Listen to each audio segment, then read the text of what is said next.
Match 28 of IPL 2021, the Sunrisers Hyderabad and the Rajasthan Royals. Let's build up to it on Maruti Suzuki Presents ESPN Cricket 40 T20 Timeout, powered by Intel. I'm Ranu Kapoor, and joining me shortly, Daniel Vittori and Sanjay Manjrekar.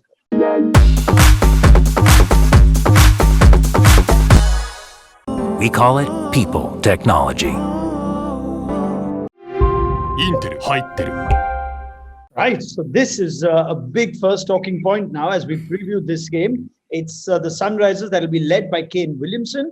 And in a press release on the eve of this game, that also suggested that their overseas combination could be rejigged and reworked. So, Dan Vittori, how best do the Sunrisers set up with their four overseas now that Williamson is captain? They keep them exactly the same. I don't know if they're allowed to after after what's happened, what's transpired. But I think their four best players have their four best overseas players have been playing in the last few games, and we've talked about the setup, how they like Warner, Bairstow, and Williamson at the top, and then Rashid Khan, obviously. But if the move is to move on from Warner, which seems staggering, then it probably gives them an option to bring in a Mujib or a Jason Holder, depending on the conditions. But Jason Holder did so well for them last year. It's a guy that they may look to back in these interesting times. It seems like a mere suggestion of that line in the press release. Sanjay suggests maybe David Warner will not feature in this 11. Firstly, your reaction to that, and secondly, then how do the Sunrisers set up? I've been a huge supporter, admirer of David Warner. Is one batsman that I always look at as a symbol of consistency of an overseas player. I mean, IPL after IPL, this guy has delivered for Sunrisers Hyderabad, and it's not a case where he hasn't got a run or really looked out of form that you need to drop in, but you drop him. But this is what happens when you're right at the bottom of the table. You have to understand the pressures also, I'm sure, that comes from the owners who wants the management to do something to change this, because Warner doesn't, deserve to be a drop captaincy as well. I mean, there were 3 run chases that they should have won easily. Where does the captaincy feature in that? There was one super over eliminator right there. If they would have batted better, they would have had 4 wins there. So, this is what happens. You're at the bottom of the table, pressure builds up. The only reason I see, that he was taken, removed from captaincy is they want to sort of have somebody like a Jason Holder coming in, or have another game-changing spinner like Rashid Khan in there in the shape of Mujib. But that again will be an interesting call. But if he doesn't feature in the playing 11 in the next game or the game after that, then you know exactly why he's been left out. What about the Rajasthan Royals now? They went down in their last game as well. Is there a case for David Miller to come in a bit earlier, Dan, instead of Shivam Dube, who seems to be struggling at 4? 100% there's a case. I think he's their experienced player. He's their overseas player who knows how to play in those conditions. And I think they have given Shivam Dube an opportunity early because they want to get him into the game. And a lot of the time that's them being proactive and understanding that that's the confidence that Shivam needs. But Rajasthan are in the stage now where it's do or die most games, and they need their best players in the best situations. And I think David Miller is one of those players because of his previous performances. Sanjay, Shivam Dube was given quite a few opportunities. It looks like he's not doing one thing or the other, not going hard initially, and if he bats a long period of time, not being able to have a big impact on the innings. Is Miller the better bet?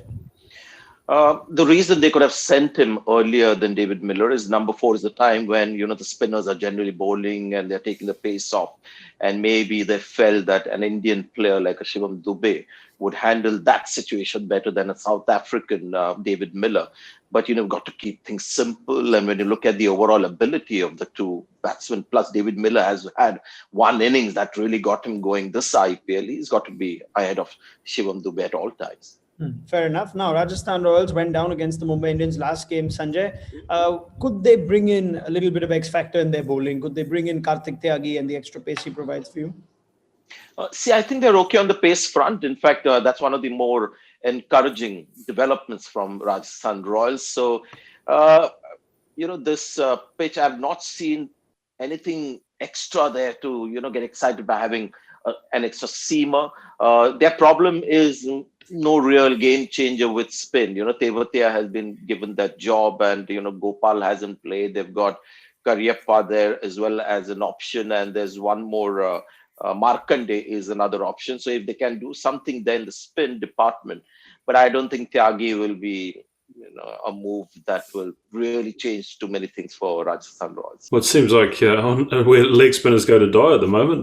With Mayank Markandeya a few years ago, he was a star, and obviously Shreyas Gopal the last couple of years, they've really struggled in the last little while. But I tend to agree with Sanjay that I think their seamers have bowled okay. Their results haven't been perfect, but when you actually watch them bowl, I think they'll be pretty happy.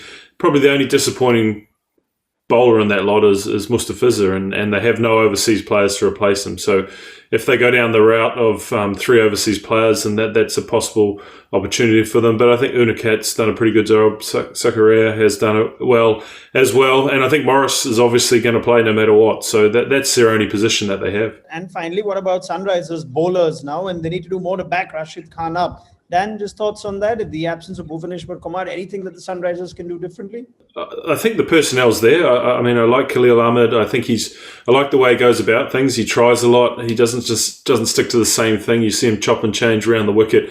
He uses a slow ball a lot. So I think he's a guy they'll persevere with. And obviously he's played international cricket.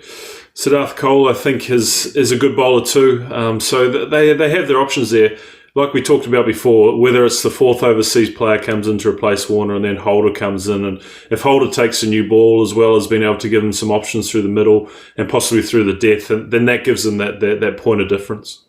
They've not struck early at all this season, Sanjay. They're at the bottom of the list of wicket takers in the power play, just 2 in the season so far. Is it just about Bhuvaneshwar Kumar coming back, or do they need to do something to change that?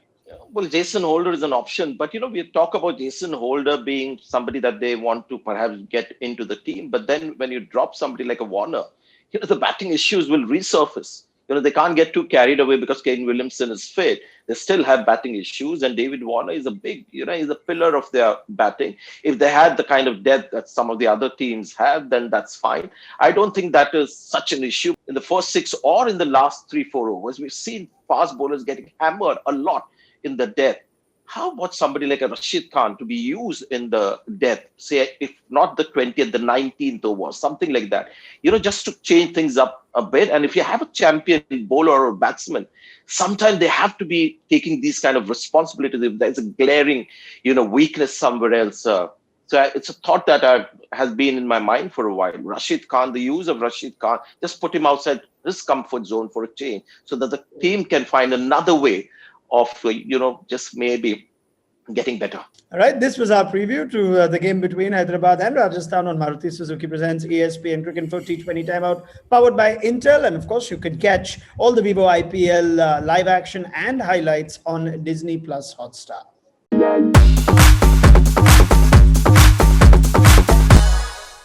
We call it People Technology. インテル入ってる